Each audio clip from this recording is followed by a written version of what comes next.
La Nuit des chercheurs, c'est une initiative européenne dont on fête cette année-ci la 10e organisation, la 10e fois que des chercheurs se retrouvent dans des endroits grand public en expliquant ce qu'ils font et en montrant qu'ils sont des gens comme tout le monde. Je crois que c'est ça qui est important. Alors on a choisi la thématique de l'alimentation parce que c'est une thématique qui est porteuse et qui intéresse tout le monde. Que font les chercheurs? Comment travaillent-ils? Comment peuvent-ils améliorer notre alimentation ou s'ils n'améliorent pas l'alimentation, ou en tout cas nous faire mieux connaître ce qu'il y a dedans, comment ça se cultive, et puis quelle sera peut-être l'alimentation de demain.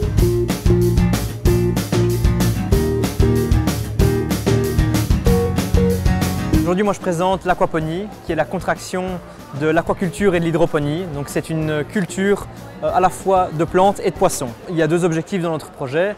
D'une part, en tant que laboratoire de recherche, on fait de la recherche fondamentale, donc on explore un peu l'aquaponie, on essaie de la comprendre et de l'optimiser.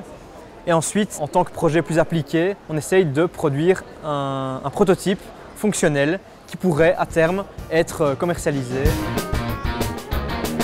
J'ai été agréablement surpris par la pertinence des questions du public. Ils étaient très intéressés, des questions diverses, mais qui allaient toujours dans le même sens. Quels sont les avantages? Est-ce que je peux faire ça chez moi? Quel est le coût? Donc des questions finalement très concrètes et très constructives. À l'école, on a beaucoup de cours théoriques qui sont fort vastes, mais plus tard, on devra vraiment se cibler dans un domaine. Et ici, on peut un peu voir dans les domaines qu'ils proposent ici, voir ce qui vous intéresse, pour plus tard postuler, voir quel laboratoire on aimerait bien aller.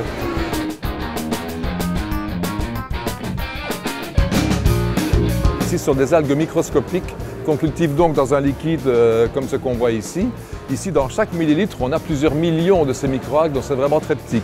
Nous parlons des propriétés nutritionnelles de ces microalgues, et notamment de l'une d'entre elles qui est très connue et qui s'appelle la spiruline. Finalement, cette spiruline-là, comme certaines autres espèces de microalgues, combine un peu toutes les propriétés intéressantes à la fois de la viande et des légumes, des végétaux. Les gens sont curieux de voir de quoi il s'agit et au fond ils ne connaissent pas. Donc ici, il s'agit plutôt pour nous d'expliquer en réalité quel rôle ça pourrait jouer dans l'alimentation future. Je trouve ça assez bien, justement, on explique avec des mots assez simples, des recherches quand même scientifiques qui ne le sont peut-être pas spécialement. Et je trouve que ça, ils le font très bien ici.